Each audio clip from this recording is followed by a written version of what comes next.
Aloha, everyone, and welcome to Dansplaining Kona Coffee. Again, taste test here. So, I'm going to do a little recap just so if you didn't miss yesterday, you know what we're talking about, and then get down to the taste test here. So, yesterday we were comparing Halualai Kona Coffee here. And this is 100% Kona coffee, hand-picked and sun-dried peaberry. You can see the colors here. It's a medium roast right there, compared to Mountain Thunder premium 100% Kona coffee, and that's a peaberry.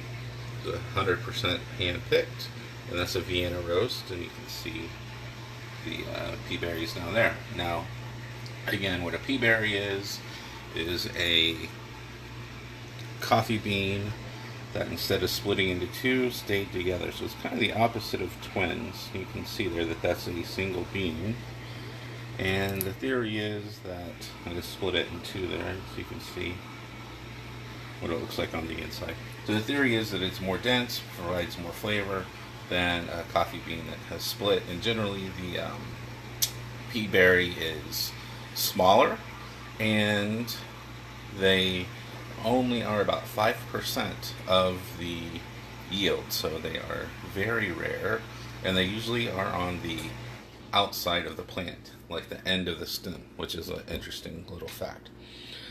So, yesterday we were drinking this coffee, the Elua coffee. Today we're drinking the Mountain Thunder coffee. So, what did we decide were differences? Well, the first thing that we noticed between the two, and if you look before we even get into the flavor, another thing to point out is you can see the one on the right is darker and more oily, and that is because it has a darker roast. That's what the roasting does.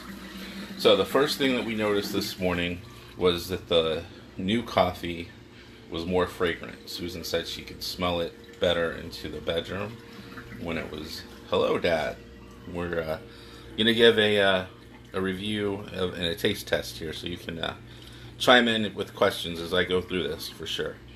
And so right off the bat, Susan said she smelled the flavor more of the coffee when it was brewing. Secondly, what I noticed, and again, like I said yesterday, I drink the iced coffee, as this is slightly less dark, and again, that's probably due to the difference in the roast. The other thing that I noticed, and actually I think Susan noticed as well, is an oily aftertaste. I don't know if it's a taste. It's after you drink it, it's oily. Like on my lips, it's almost like like it has some sort of chapstick or something on my lips, and that is actually because the lighter roast has the oils in it as opposed to extracted here, and it's called kaffirol. And the kaffirol has a lot of different things across the world saying how it's beneficial for this and that. Mouthfeel, okay? Oily on the lips is what I'm going to say. Who knows scientifically if the kaffirol has any great benefits. It's in a lot of different makeups and moisturizers and things like that. What I do know is it definitely made my lips feel... Is it natural? It is natural. And people even sell it. You can buy jars of kaffirol. So this is just a natural byproduct of the bean. And I definitely think it makes my lips feel a little bit moister, so that's kind of a cool thing.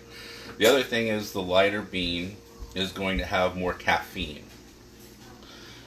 If you do scoops, the lighter roast has more caffeine. If you weigh it out, the darker roast has more caffeine, and that's because the lighter roast is more dense. But I don't know how many people actually weigh their coffee. I think most people use scoops, so the lighter roast is going to have more caffeine. The other thing that I did here today is here's our grinds. And we didn't look at this yesterday, but I'm going to actually take our grinds and see how they look. So you can get in there, and I don't know if you can really tell, but this is set to a pretty fine grind.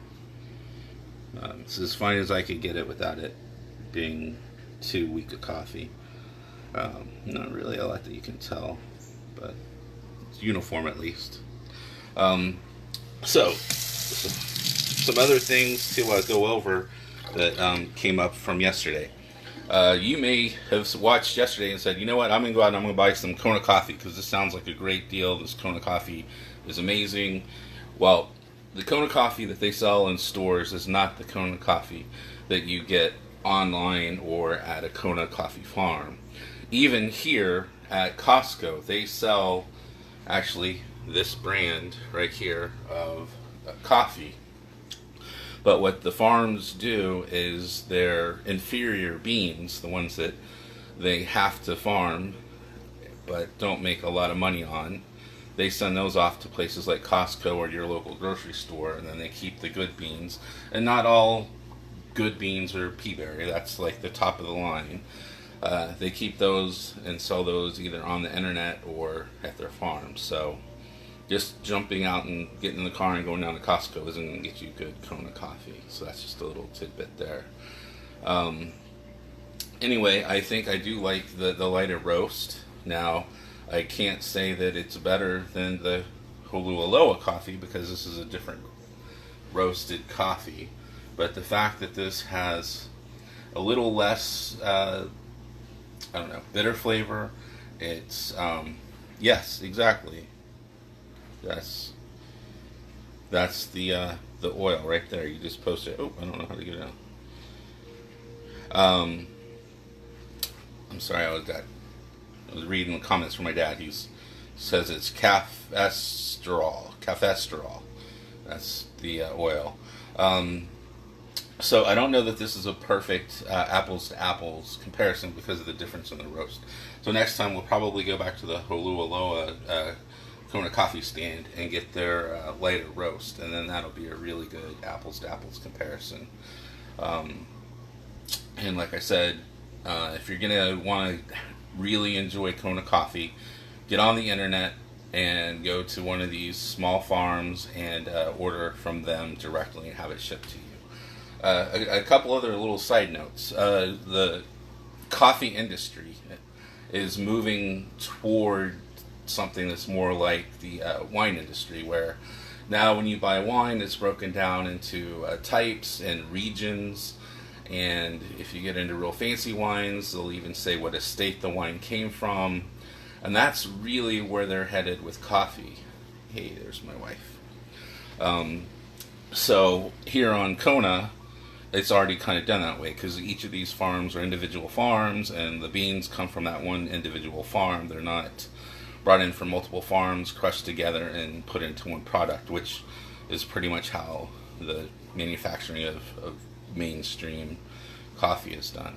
But that's the way they're going to go, and they're even moving toward having different coffee by year. So say 2018 is a great year for Kona coffee. They're starting to freeze dry the beans, and then you can, in 20 years, buy your 2018 Kona coffee. So really start to look for that. And the other thing, when you are buying coffee in the store, look at the elevation. That's important. But it should, if you're buying really good quality coffee, you should see where it came from. It could be starting at the region, so it could be, say, Ethiopia, which is apparently where the best coffee is. That's where coffee actually started. And then it might be inside of that the region of the country, the farm, and the elevation, the type of bean. All of that is things to look for. Does it keep? It does for a while, and having beans actually keeps longer than having pre-ground coffee. And that's also why, as yesterday I showed, we have our coffee maker here that holds the beans, and we get a 8-ounce bag of coffee, and that's pretty much fills up the machine, and that lasts for, 2-3 weeks, depending on how much we drink. So you can see we paid $28 for this bag of coffee, which is a lot, but it is about the best coffee that you can buy in the world. So we can do it. We might as well enjoy what we have here.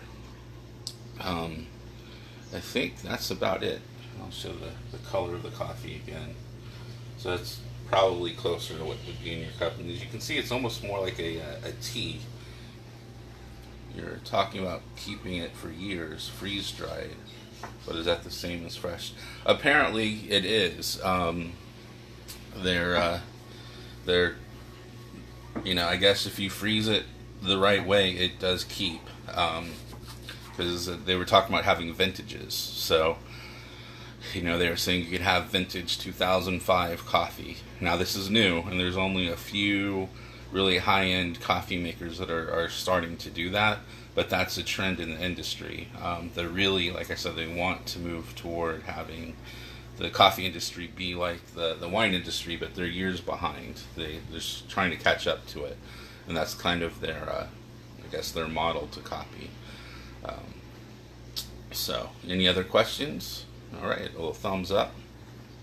All right, well, you guys have a great day, and I hope my mansplaining wasn't over the top.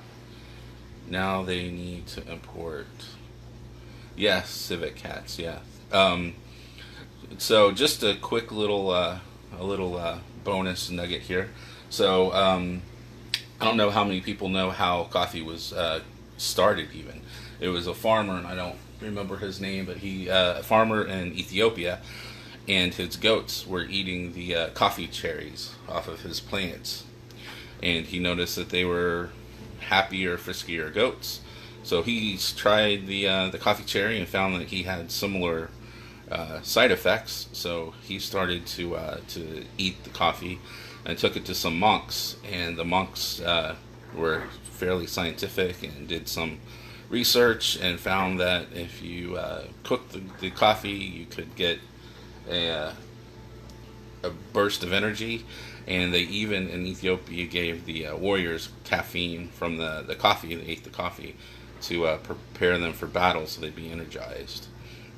And then the beans jumped over to the Middle East, where it became very popular, and they actually tried to control the beans and spread to eventually to India, and then that kind of spread to the world. It got to Hawaii when King Kamehameha went, I guess it was probably the second Kamehameha, went with his bride to England, and when they were there, they stopped off in Brazil, which it had already spread to Brazil, and they had coffee, and apparently, actually the king and queen died in England because they contracted a disease there, but one of the generals that was with them came back. They stopped in Brazil on the way back, and he brought some coffee back to Hawaii, and eventually a priest brought it here, and that's really how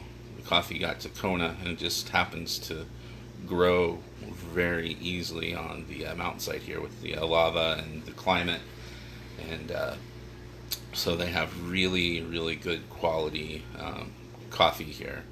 So that's how we got it.